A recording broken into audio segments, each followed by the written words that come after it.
اعوذ باللہ من الشیطان الرجیم بسم اللہ الرحمن الرحیم۔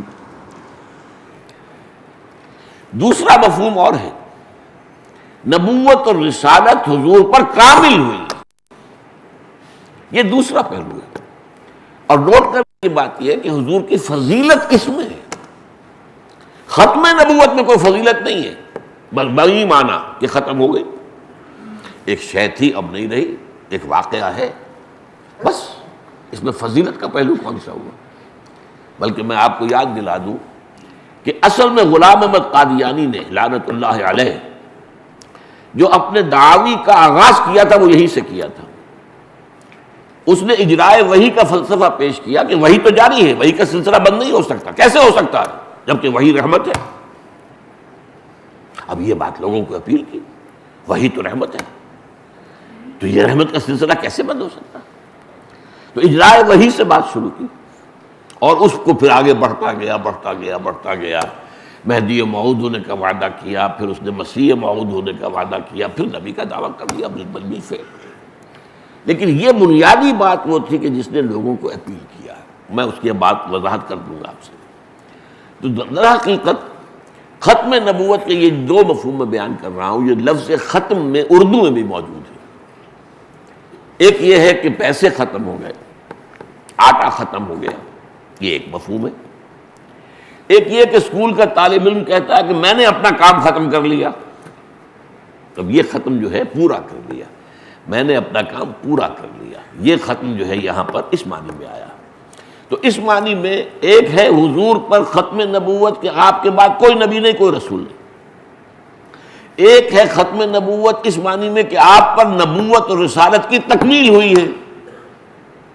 اب اس کے لیے جو قرآن مجید کی آیت ہے جو میں چاہتا ہوں کہ آپ اچھی طرح نوٹ کر لیں، جو 3 مرتبہ آئی قرآن میں، هو الذی ارسل رسولہ بالہدی ودین الحق لیظہرہ علی الدین کلہ، یہ ہے اصل آیت۔ اس کو ایمفیسائز نہیں کیا گیا، اس پر توجہ نہیں کی گئی کہ اصل میں تکمیل نبوت و رسالت کی مظہر یہ آیت ہے۔ اس کے حوالے سے بات کی جائے تو وہ بات سامنے آتی ہے کہ محمد الرسول اللہ کا مقام کیا ہے۔ میں عرض کر رہا تھا نا کہ ایک چیز مسلسل چلی آ رہی تھی، ایک جگہ ختم ہو گئی، ٹھیک ہے ختم ہو گئی، ایک واقعہ ہے، لیکن اس میں فضیلت تو کوئی نہیں۔ ایک ہے ایک چیز رفتہ تدریجاً ارتقاء کے مراحل طے کرتے ہوئے اپنے کلائمیکس کو پہنچی اور ختم ہوئی، زمین و آسمان کا فرق۔ ایک چیز اپنے عروج کو پہنچ کر ختم ہوئی، ایک چیز کلائمیکس کو پہنچ کر ختم ہوئی۔ یہ ہے اصل معاملہ کہ جو حضور کی اس میں فضیلت ہے، جس میں اندر حضور کا مقام جو ہے انبیاء کرام کے مقدس گروہ کے اندر معین ہوتا ہے کہ آپ پر نبوت و رسالت کی تکمیل ہوئی۔ حضور پر نبوت ختم ہو گئی، آپ کے بعد نبوت نہیں ہے، رسالت نہیں ہے، جس نے دعویٰ کیا وہ کذاب دجال۔ اب لیجیے حدیث کے جو اس اتمام نبوت و رسالت کے اعتبار سے، یہ بھی حضرت ابو ہریرہ سے ہے رضی اللہ تعالی عنہ، اور یہ متفق علیہ ہے، بخاری اور مسلم دونوں کی۔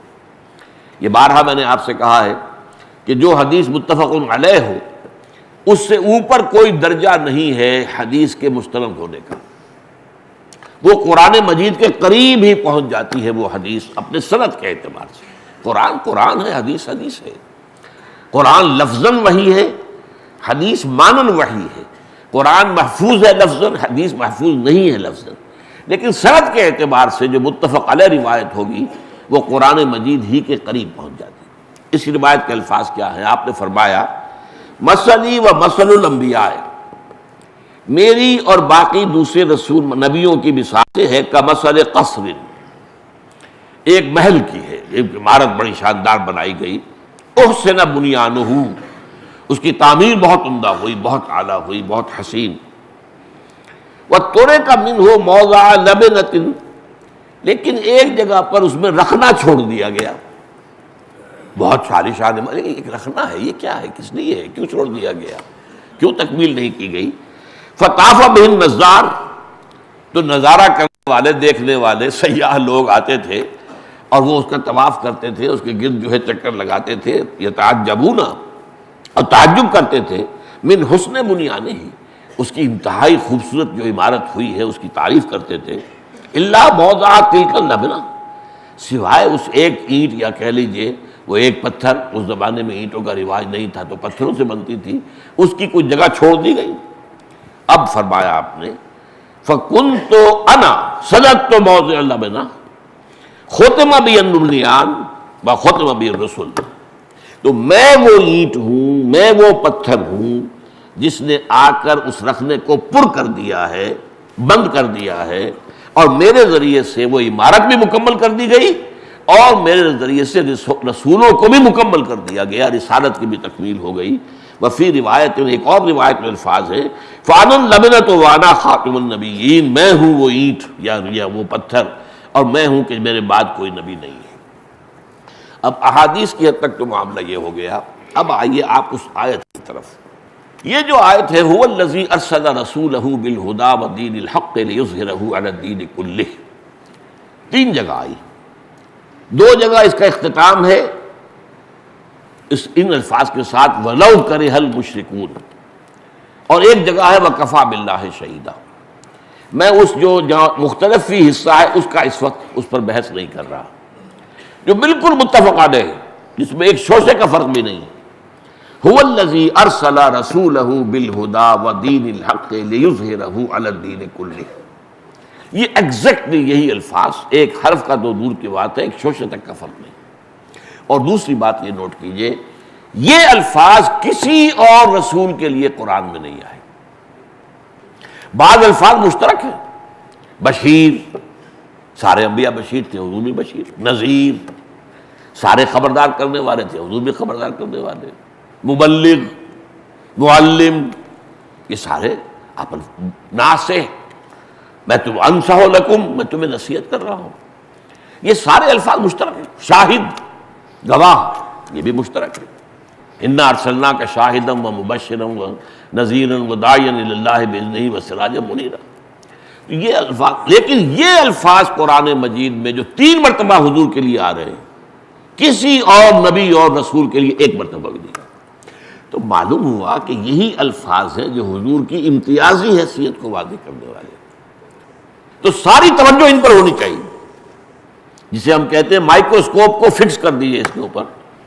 هو الذی ارسل رسولہ، وہی ہے اللہ جس نے بھیجا اپنے رسول کو، محمد کو صلی اللہ علیہ وسلم، بالہدیٰ، ہدایت بھیج کر، الہدیٰ دے کر، اور دین حق دے کر، دو چیزیں دے کر بھیجا گیا۔ اور کس لیے بھیجا؟ لیظہرہ علی الدین کلہ، کہ دین حق کو غالب کر دیں پورے نظام دین پر، پورے نظام زندگی پر، یا تمام ادیان پر، تمام نظاموں پر۔ یہ جو آیت ہے یہ در حقیقت نبوت اور رسالت دونوں کے اعتبار سے حضور پر اکمال اور تکمیل اور اتمام اور تتمیم کی مظہر ہے۔ حضور کو دے کر جو دو چیزیں بھیجا گیا ہے، اب اس کو نوٹ کیجئے۔ وہ جو نبوت اور رسالت کی بات میں عرض کر رہا تھا، جو شخص نبی بھی ہے رسول بھی ہے، اس کی شخصیت کے دو پہلو ہو جائیں گے۔ نبوت کا پہلو ہے اللہ سے لینے والا، جیسے اینٹینا کو لگا رکھا ہے آپ نے اور وہ ہوا میں سے وہ لے رہا ہے وہ جو سگنلز، یہ ہے نبوت۔ رسالت ہے پہنچانا، یہ ہے رسالت جو ہے یہ لوگوں کو پہنچانا، اللہ سے لیتا ہے لوگوں تک پہنچانا، یہ جو ہے کہ نبی اور رسول کا جو فنکشن ہے۔ اللہ سے جو دو چیزیں ملی ان میں تکمیل کا پہلو کیا ہے؟ الہدیٰ، the guidance, the total guidance Quran Majeed. اس کو اس اعتبار سے سمجھیے کہ یہ تو نبوت کے آغاز سے ہدایت اللہ تعالیٰ کی طرف سے آ رہی ہے۔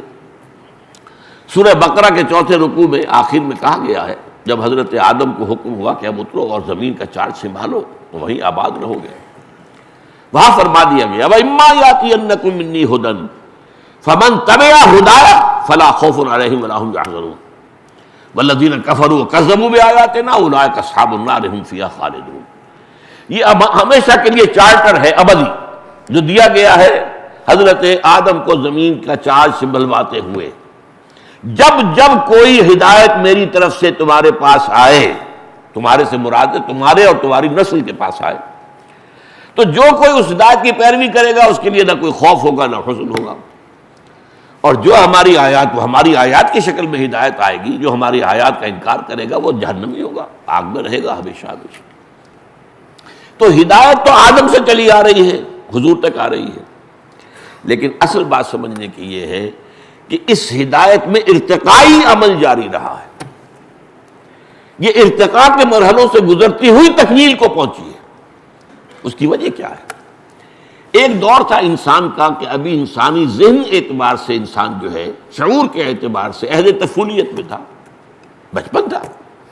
اب آپ نوٹ کیجئے کہ ابھی نہ کوئی تمدن، نہ کوئی تہذیب، نہ کوئی فلسفہ، نہ کوئی سائنس، نہ کوئی علوم، نہ کوئی یونیورسٹیاں، کچھ بھی نہیں۔ اس وقت جو انسانی شعور کی سطح تھی اس کے مطابق ہی ہدایت دی جا سکتی تھی، کامل ہدایت نہیں دی جا سکتی تھی۔ جس کی سادہ سی مثال یہ ہے کہ آپ کا بچہ پرائمری کا طالب علم ہے، آپ اس کو پی ایچ ڈی استاد رکھ دیجئے تو پی ایچ ڈی کیا پڑھائے گا اسے؟ وہ ظاہر بات ہے پڑھائے گا تو وہی کچھ جو کہ وہ پڑھنے کی استعداد رکھتا ہے۔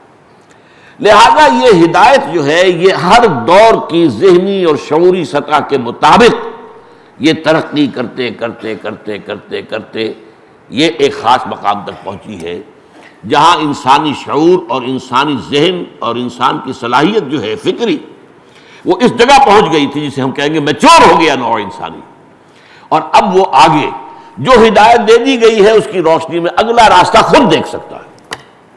اسی کا نام اجتہاد ہے۔